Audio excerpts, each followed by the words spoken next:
She hasn't got too many ranking points to defend. There's every chance she could be top 10 by the end of the year. And I'm interested to see what she can do. Alex Eala.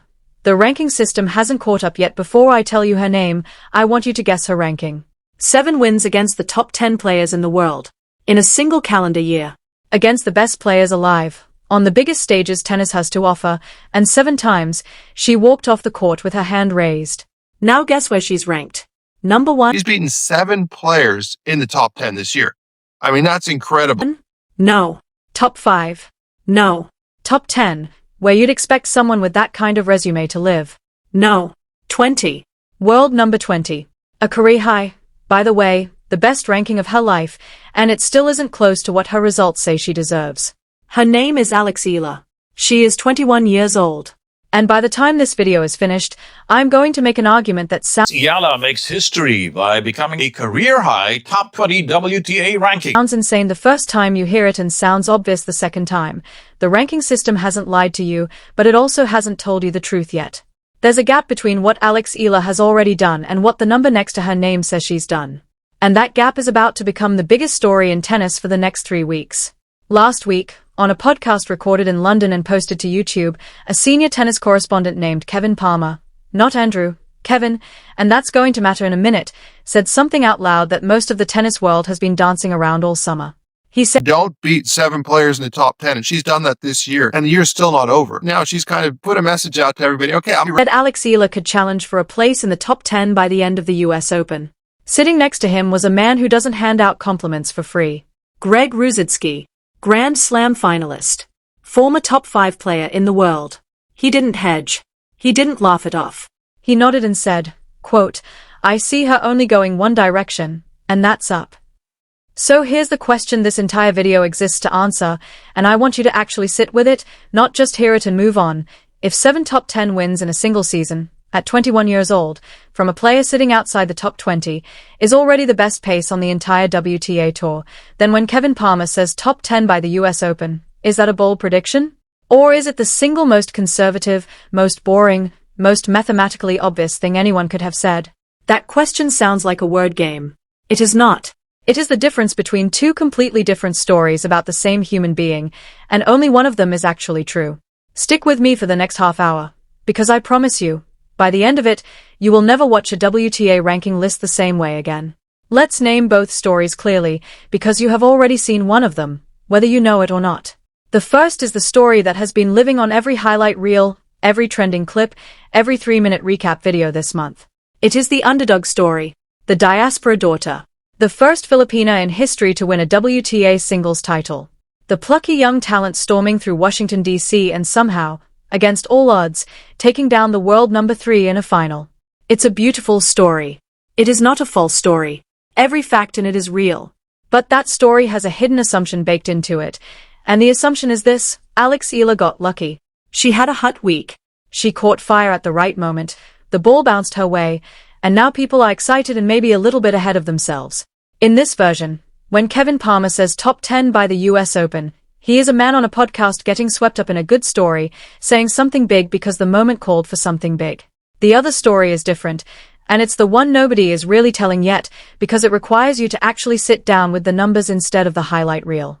It says Kevin Palmer is not projecting forward from a hot summer. He is describing backward from a body of evidence that already exists. In this version, the ranking system is not measuring where Alex Eala currently stands, it's behind her. It hasn't caught up yet. Eala isn't chasing the top 10. The top 10 is chasing her. I want you to sit with that distinction, because for the next 3 weeks, the entire tennis media ecosystem is going to argue about this exact question, and most of the arguing is going to be lazy. It's going to be reaction clips. It's going to be hot takes stitched together in 20 minutes and uploaded before anyone has actually opened a spreadsheet. It's going to be headlines with the word shock in them.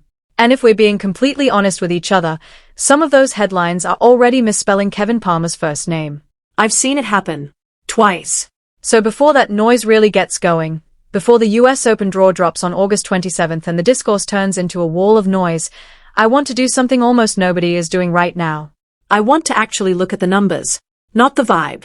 Not the highlight reel. The numbers. And then I want you, not an algorithm, not a hot take channel, to decide for yourself which story is true. If that's the kind of tennis conversation you're here for, the kind where we actually slow down and do the math instead of reacting to a clip, this is the channel for that, and I'd genuinely appreciate the subscribe for it.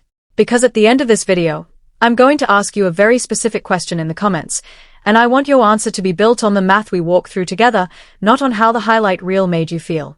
Let's start with who this player actually is, stripped all the way down to the facts.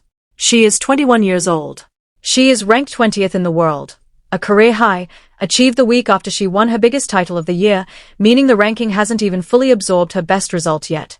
That title came at the Wimbledon City DC Open, where she beat Jessica Pegula, the world number 3, in a 3-set final that ended, and I want you to actually picture this scoreline, 6 games to love.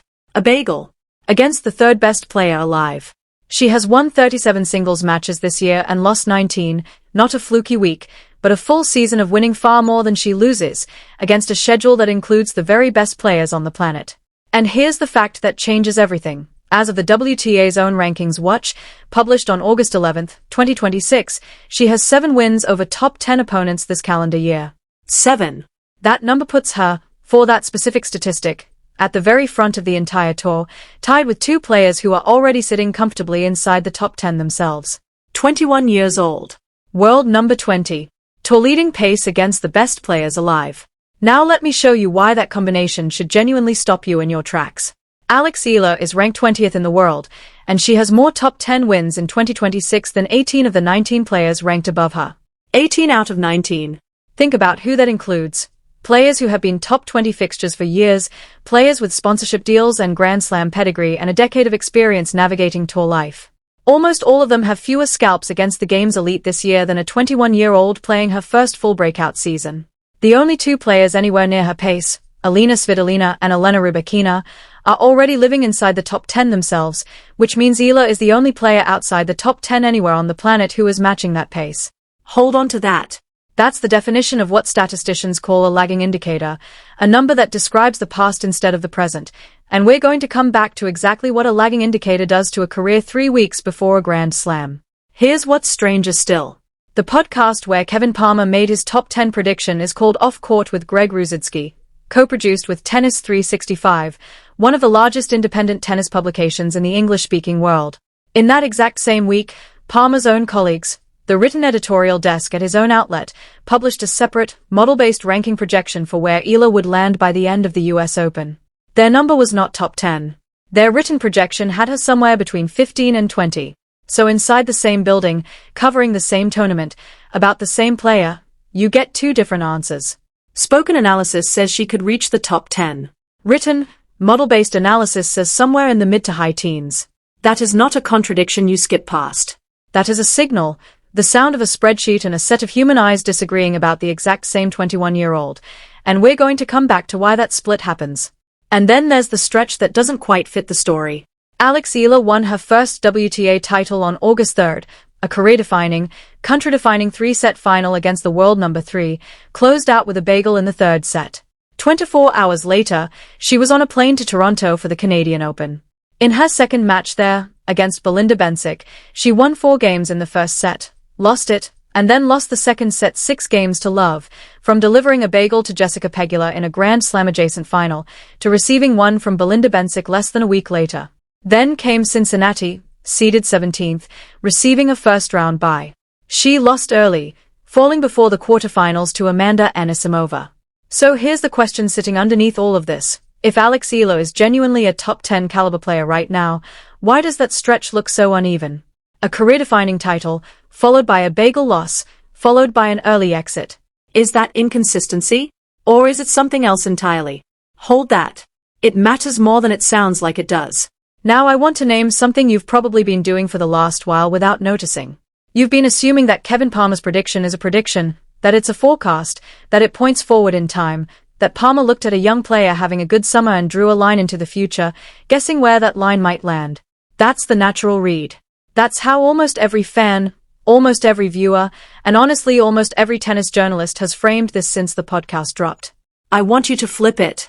Palmer's prediction is not a forecast.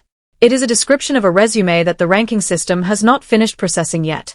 The top 10 by the US Open call is not bold. It might actually be the single most conservative possible reading of what Alex Eala has already done in 2026. Here's exactly why that flip works, because it's the mechanical heart of the whole video. The WTA ranking system runs on a 52-week rolling average. It does not measure who a player is today.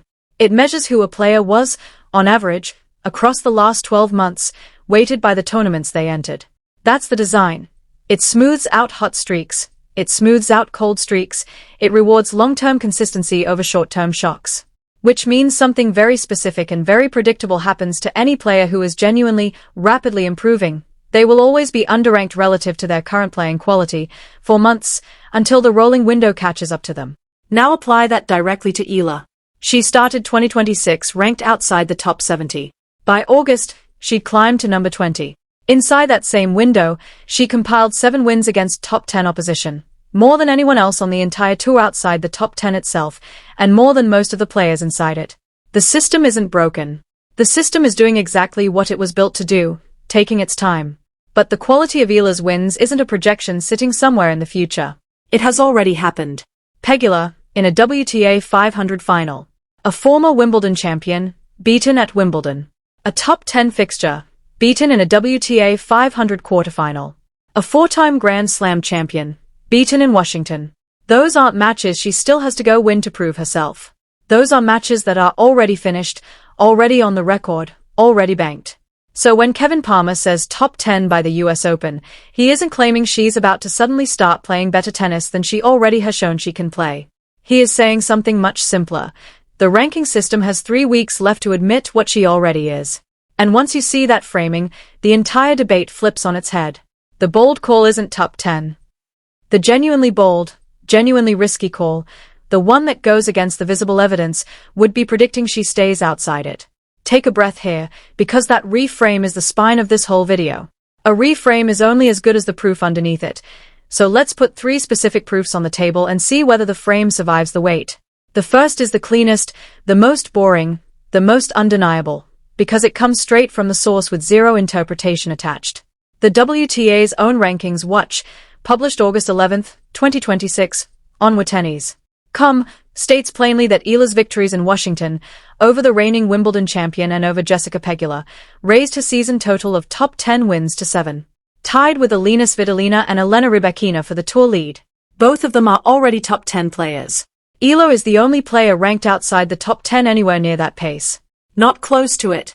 Not in the conversation. On it. Tied for first. Full stop. Here's what that means in plain language. If you built a ranking system based purely on the quality of wins in 2026, not quantity of tournaments entered, not points defended from a previous season, not seeding luck, not draw size, just pure performance against elite opposition, Alex Eala would already be a top 10 player today. The current system doesn't measure that. It measures a rolling window of accumulated points weighted by tournament size, which is a legitimate way to rank tennis players, but also, structurally, a system that hides players who are rising fast, almost by design. Kevin Palmer isn't fighting the ranking system when he makes his prediction. He is correctly noting that the system is about to reconcile with reality. That's proof 1, and on its own it's suggestive but not conclusive, because you can win 7 huge matches in a season and still lose a lot of the smaller ones in between. So we need a second proof. A human one. Greg Rusedski was the runner-up at the 1997 US Open. He was a top 5 player in the world. He was Britain's number 1 for years. Today he is one of the most listened to tennis analysts in the United Kingdom, a man whose entire professional reputation is built on being right about tennis more often than his wrong. When co-host Kevin Palmer floated the top 10 by the US Open idea, Rusedski did not hedge. He did not laugh it off as podcast filler. He backed it directly, on the record, with his own name attached. On the quality of the opposition Eala beat to win Washington, he said, quote, "Why should she care whether she's playing an Anisimova, whoever's in the section? Look at the people she beat to win Washington. It was world-class players from start to finish." When Palmer raised the point that Eala had flown straight to Toronto right after her title run, Rusedski said, quote, "Then she goes to Toronto running on fumes and emotions and still wins a couple of matches as well, so I'm not worried about it. She competes, she fights, she's so mentally tough that it doesn't matter who's in her way." And finally, the line that started all of this, "You've got to play great tennis to beat her. And I see her only going one direction, and that's up." What matters here isn't the enthusiasm in his voice, Podcasters are enthusiastic for a living. What matters is the source. Ruzitsky is not a Filipino media outlet with an obvious rooting interest. He is not a fan account. He is a former US Open finalist who has watched, called, and predicted multiple generations of women's tennis breakthroughs, and he has publicly, on the record, attached his own professional credibility to the reading that Eala's trajectory only points in one direction. The math and the eye test have converged on the same answer. Which brings us to the third proof, because there's a single afternoon, on a single tennis court, that shows you exactly what all of this actually looks like when it's happening in real time. August 3, 2026. The Mubadala City DC Open Final. Alex Eala, unseeded coming into the tournament, against Jessica Pegula, seeded number 1, the world number 3, an American, playing in front of an American home crowd. To even get to that final, Eala had already gone through Naomi Osaka in the round of 32, a 4-time Grand Slam champion, and Alina Svitolina in the quarterfinals, her 6th top 10 win of the season at that point. Pegula, in a WTA 500 final, on hard court, in her own country, was supposed to be the wall that stopped the run. Eala lost the first set, 4-6. That is exactly the moment where underdog stories usually end, the point where the crowd starts gently bracing for the loss. Instead, Eala won the second set, 6-4. And then, in the third and deciding set, 21 years old, the first to-level final of her entire life, against the third best player alive, she didn't just win. She erased 6-0. A bagel. Not a nervy 7-5. Not a tight tiebreak squeaker. A clean, total, 6-love bagel against Jessica Pegula, delivered in a deciding set, in a title match, by a player who had never won a WTA title before that afternoon. That is not a lucky win. That's not an opponent injury, or a rain delay, or a scheduling fluke. That is a 21-year-old, in her first ever WTA final, closing out the world number 3 in a manner that professional tennis players almost never manage against top 5 opposition. And in doing it, she became the first Filipino player of any gender in history to win a tour-level singles title. If you took that final score, 4-6, 6-4, 6-0, blacked out both players' names, and showed it to any tennis analyst from any era, and asked what kind of player wins a match like that, they would tell you, that's either a top 10 player having a career day, or a future top 10 player on the exact day the ceiling breaks open. That's what it looks like from the outside, with no context, just the raw scoreline. So when Kevin Palmer, 3 days later, suggested that same player could challenge for a top 10 spot by the end of the US Open, he wasn't reaching for something bold.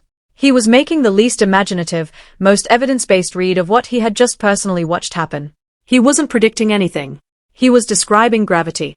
Now, and this matters just as much as everything before it, we have to be honest about what this reframe does not prove, because if we don't, we're just doing the exact same thing the shock headlines are doing, pointed in the opposite direction. This reframe does not prove that Alex Eala will be ranked in the top 10 of the world on September 8, 2026. That is a specific, mathematical, deadline-based claim, and the mechanics of it are genuinely tight. The players currently sitting between number 10 and number 19 are holding on to thousands of ranking points, and a meaningful chunk of those points aren't even up for defense at this US Open, meaning they are not automatically vulnerable just because Eala wins matches underneath them. For Eala to physically leap into the top 10 in 3 weeks, she likely needs a very deep run, a semifinal or better, combined with specific, simultaneous losses from specific players currently ahead of her. Possible? Yes. Probable? No. Kevin Palmer himself, to his credit, qualified his own prediction when he made it. His actual framing was that she could challenge for a top 10 spot if she produced strong results in both Cincinnati and New York. One of those two preconditions is already gone. She lost early in Cincinnati. So even the man who made the prediction built an escape hatch into it, and part of that escape hatch has already been used. This reframe also doesn't explain away the Toronto bagel or the Cincinnati exit. Maybe that's simple fatigue, the very real physical and emotional cost of the biggest week of her career followed immediately by another tournament with almost no recovery time. Maybe it's something more structural, a real ceiling being tested by a brutal, unforgiving tour schedule. We genuinely don't know yet, and I'm not going to pretend otherwise just to make the story cleaner.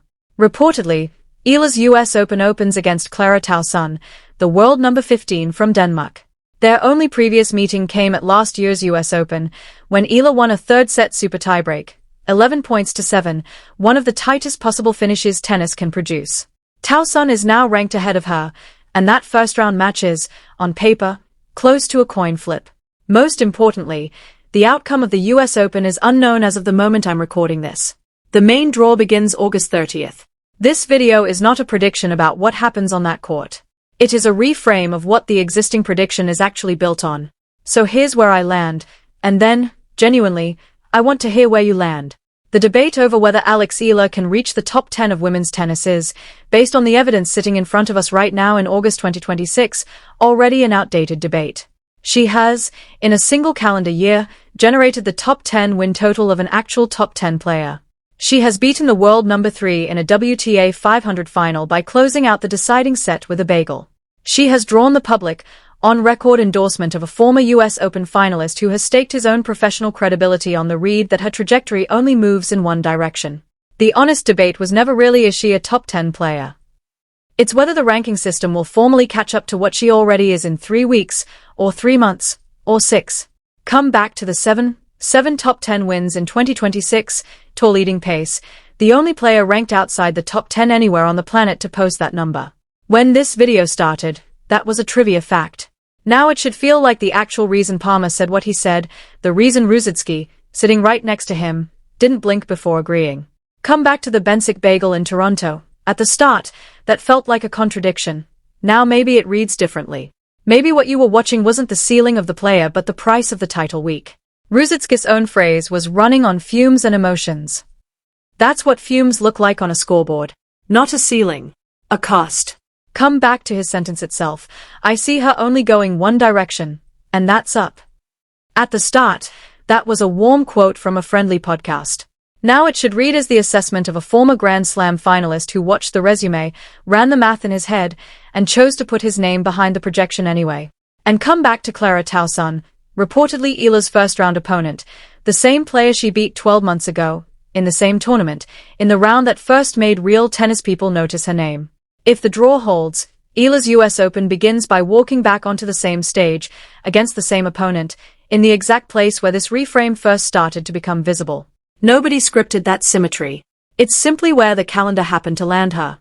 Whether she wins that first match, I don't know.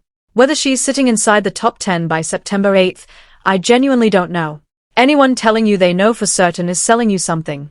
But whether she belongs in the top 10 conversation, at 21 years old, in August of 2026, purely on the strength of what she has already put on the scoreboard, that question, I think, the math has already answered for us. She belongs. The ranking system just hasn't finished the paperwork yet. Here's what I actually want in the comments, and I mean this, not the lazy version of engagement bait. Not will she win the US Open. That's a hype question, and hype questions get hype answers. Here's the real one. Given 7 top 10 wins already banked this year, given a bagel closing set against the world number 3 in her first ever final, given the on-record endorsement of a former Grand Slam finalist, where do you honestly think Alex Eala finishes 2026? Give me a number. Give me your reasoning. No hype, no shock headlines, no vibes. Just the math, the same way we walk through it together. I'll read the sharpest, most well-argued answers out in the next video, the one that goes deep on the full US Open draw the moment it's official on August 27th. If you want to see that one the second it drops, subscribe, hit the bell, and stay with us. The tournament starts on the 30th. The paperwork starts catching up right around then.